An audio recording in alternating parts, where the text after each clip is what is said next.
Okay, here we are again, guys. Lindsey Huddleston with the Coach's Culture with my partner in crime in the building, Mr. Keith, keys to the new crib Tate. And we're here at Okemos High School for the LBI Classic. We're in our second game, and boy, I can't say it was a close game. Looking over at Coach Sprague and all he's doing, we have the player of the game right here, close to a 47-point blowout. You guys kind of really put in work on Waverly High School, which happens to be Coach Tate's school. He coaches freshman ball there, so you got to watch his questions, okay? But I have Sadie Nee, am I saying your name correctly? Yes, here with right here, player of the game, did a great job, and you signed with Union School. Yes. Tell us about Union and where they are. Union is a Division II school in Jackson, Tennessee. Great. Yeah. Great, that's great. Keith, we got a great player right here. You saw her kind of working out, and we had Jason Wilkins from the Wilkins Report watching, and when he looked at you, he saw your Division I prowess just as a player on the floor. So what is it like, being someone who's already signed, already planning on heading to school and playing in a program like this? Well, it's a lot more less pressure and stuff, and it's definitely more fun because now I'm just out here. I know where I'm going, and I like to have a lot of fun with my teammates. My teammates and I have a lot of fun. We do everything together. We're together all the time during season, so it's great. Well, I bet you're really a role model too. I mean, having the scholarship opportunity. What are some other things you like to do outside of basketball? I do film production, for my school. Oh, great. So we have a broadcasting class. That's something I do, So after a great career at college and the pros, we can see you behind the mic like this too? Yes, that's what I'm trying to major in, okay. Hopefully. Good stuff. Great. Coach Keith Tate, we have a great young lady who kind of dismantled your team today. What question do you have for her?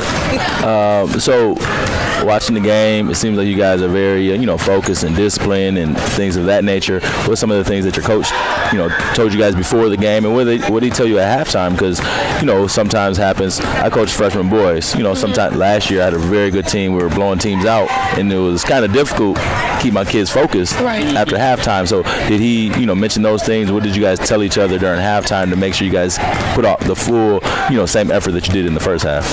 Well, all year, even before this game, we've been focusing just on defensive principles.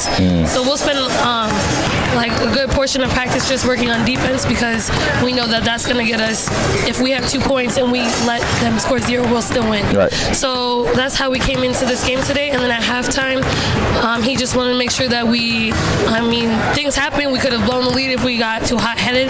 Just make sure that we stay playing as a team, stick with our principles, and work together. Gotcha. Well, good job. As we prepare to wrap up, you've done a great job. What's some advice you can give to other players as it relates to coaching this generation of athletes? Because we try to talk about how can coaches be better, but what advice can you give to players as it relates to being their best and being coachable? Being coachable. Thank you. Yeah, I think you just gotta listen. There's times to have fun, and then there's times to really lock in and be able to understand what you need to do, where you need to be. But if you don't have the passion, then if it's not for you, it's not for you. But the passion that's there, you can always have fun with it if you have passion. But make sure you stay disciplined. Right. Passion and discipline. Well, we have Sadie Nee here, player of the game from Forrest Hills Northern. We're going to bring your coach on right now to sit just where you were sitting. He's going to give us congratulations to the game and your scholarship as well. Thank Congratulations. You want me to put? There you go. No, you're in it. Oh, Lindsey, you want to jump in? Oh, you. You want a picture, Mom? Yeah. Right here. All right. Thanks, Mom. Those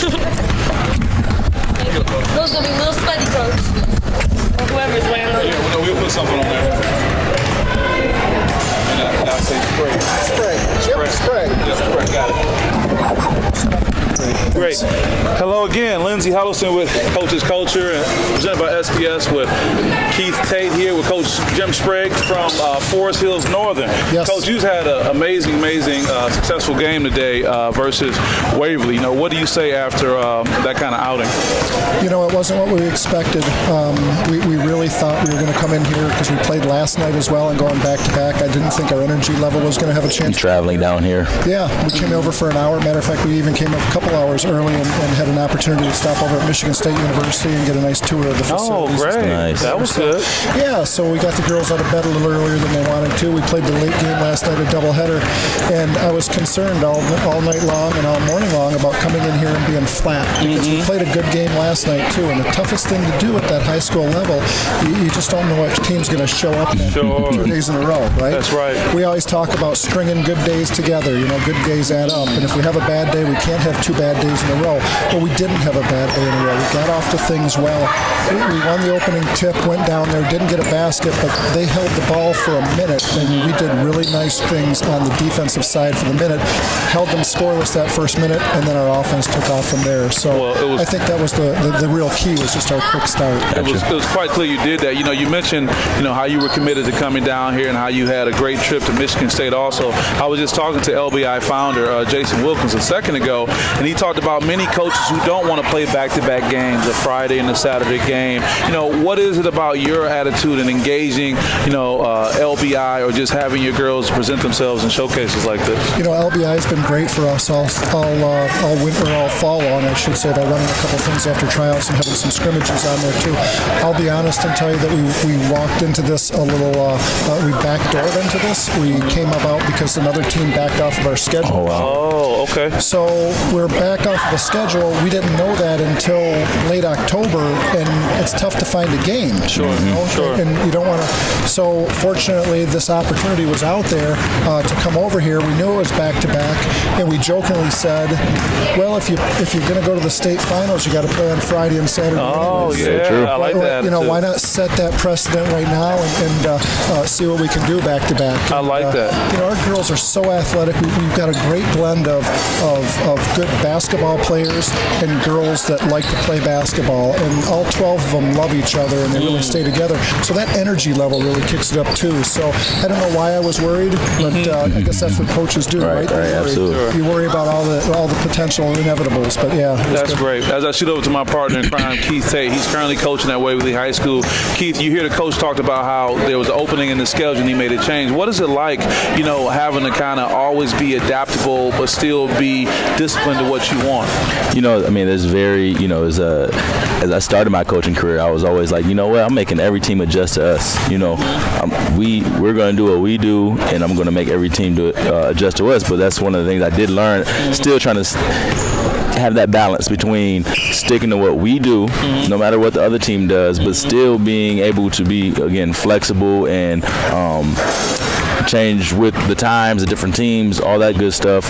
What's one of the things that you guys have done during the off season, during the summertime, or the last couple of years? Because it does look like your team has a great camaraderie. Is that something that they've developed on their own? Is it something that you do outside of, them playing together, stuff that you might do, outings and things of that nature? We really don't hit the road a whole lot in the summertime. We really open the gym up quite a bit. And the girls are really interested in coming in and I've got a lot of, I jokingly tell you that if you wanted to play soccer, I'd beat you every single time, because I got a lot of soccer players on this team, right? But I blend that with some great basketball players as well. But even my soccer players, I've got a couple of Division I soccer players on this program that are young enough, but they're athletic enough, and they want to come in and get shots up too. So that, you can't coach that. I can beg and I can plead and I can ask all I want, but when they reach out to you and say, "Can we get the gym open? Right. Can we do this? Can we do those things?" That's really what it is. And you're opening the gym. And we open the gym. That's the other part. It's a two-way street. Like you said, they have to want to, but you have to end up opening up the gym, where sometimes it doesn't happen everywhere. I had a conversation about that earlier this summer when we were running some stuff, and a coach said to me, I just can't get any commitment from my kids. I'm like, well, what's the commitment from the coach? Right? The coach has got to make that commitment, and it's for me and my wife, it's a family commitment, and she's here all the time, and she supports me, and she lets me do that. Right?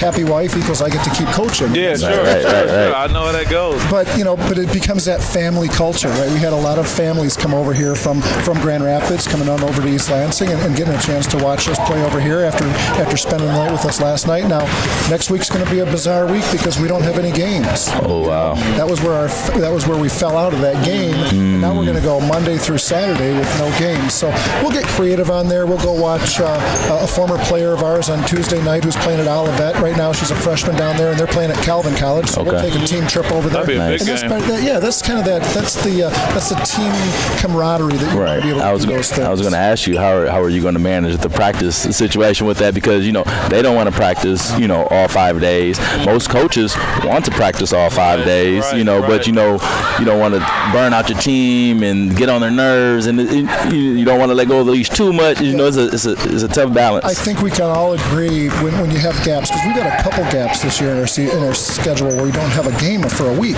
I think we can all agree the high school basketball season could be shrunk by about 2 weeks, and you'd still get the 20 games in, you'd still get that schedule in, and you'd be more attractive to some of the other families that are out there that are looking at that going, 4 months is a long time. Right, and then roll into the summer. But we're very fortunate. I've got great family support. I've got great administrative support. I've got a great group of girls. I consider myself very blessed right now. Good stuff. Sure, Coach, you shared a lot of great things. There's a few more things I want to ask you before we let you get away. We have all this knowledge. We want to get it as much as we can.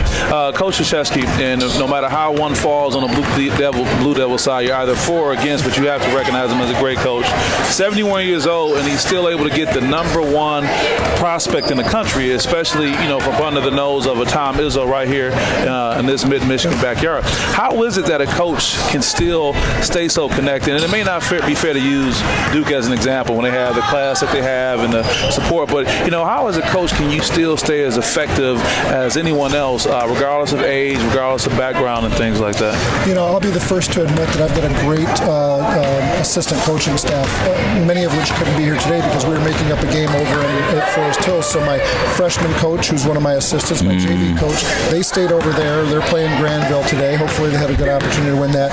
Coach Morello and I are there, and then I've got Coach Nineheist as well. Now, Coach Nineheist is a Forrest Hill Northern graduate that graduated in 2009 timeframe and went on to Iowa and played. So you're bridging a gap of 15, 16, 17-year-olds to me being 53-year-old. I need a little bit of a buffer. Sure. One of the girls said the other day, we talked about our warm-up shirts and wearing our black warm-up shirt with our white jersey or our white warm-up shirt with our black jersey, and they said, that looks icy, and I had no idea what she was talking about. But I go with the flow. You went with it. I go with the flow, And I think you have to, you can, the term a player's coach, right? Sure. I let my girls play. Sure. I want them to have fun. You heard Sadie say that. There's a time to have fun and a time to work. And when you find that blend, and it's, I don't know what the magic formula is. I'm very fortunate, but I'm fortunate to have those kids that do know that. Sure. And we keep it a very fun and exciting environment. Sure. So. It's interesting when you have a great player like Sadie sit down and says what she says. I don't know you. Keith doesn't know you, but we're getting to know your aura from sitting here. And it seems like you're able to kind of bridge the gap between being stern when you need to, but also being understanding. And I think that shows a natural level of vulnerability a lot of coaches won't show. It's kind of like, it's like this. It's autocratic. They're coming off of a post-Bobby Knight type era. And as much as we all have a little Bobby Knight DNA in us in some way or form, we know that you can't, continue to go forward like that. So, what advice can you give as we get ready to wrap up to any coach out there who's thinking, I think I want to do this, or any coach who's kind of on the cusp of saying, I may be ready to transition? What's advice for 2018 coaching young ladies and young men you think is good? I think you just can't take yourself too seriously. You really have to do a lot of prep ahead of time. Right? I put in a lot of hours ahead of time to deliver a message and keeping things very simple. You keep things. That's just what I want to do. I want to keep things very simple. I realized a long time ago when I was coaching freshman girls basketball, and we had lost the first game to Grand Rapids South Christian. We're playing our second game against East Grand Rapids, and I'm in the locker room. And the girls, again, they're freshman girls, and they're going to have a sleepover after this Friday. Sure. And I said, okay, I'll buy the pizza, but I'm not going to be there. But you just let me know what it is. And I talked about that throughout the week. And then I got in there, and I'm just going to be really fired up because we're going to go beat East Grand Rapids there. And I said, this is what we're going to do offensively. This is what we're going to do defensively. This is what we're going to do on special teams. Does anybody have any questions? And one of the girls raised her hand and she said, do you want our pizza ordered now or do you want it after the game? And right then and there I knew, one game into my coaching career, I knew that I can't take myself too seriously, right? And you have to present a welcoming environment for your basketball program that welcomes the best athletes you have in your school to want to come and play there. Right. So that's kind of great information. We have Coach Jim Sprague here, Forrest Hills Northern, a great 47-point victory over Waverly High School. I don't say it loud because my partner in crime is at Waverly High School, but he did what he had to do. We appreciate you sharing that information. information. I know that from listening to you, we'll be able to promote what you're saying to others and be a help. So I want to wish you the best of luck. We got to keep Forrest Hills on our radar. Yeah, absolutely. Yeah, they like to play late. They like to play Fridays and Saturdays. That's making that run, right? Well, good. Well, we appreciate having you on. Thanks so much. Good luck on the season, Coach. Hey, guys, thank you very much. Appreciate it. All right.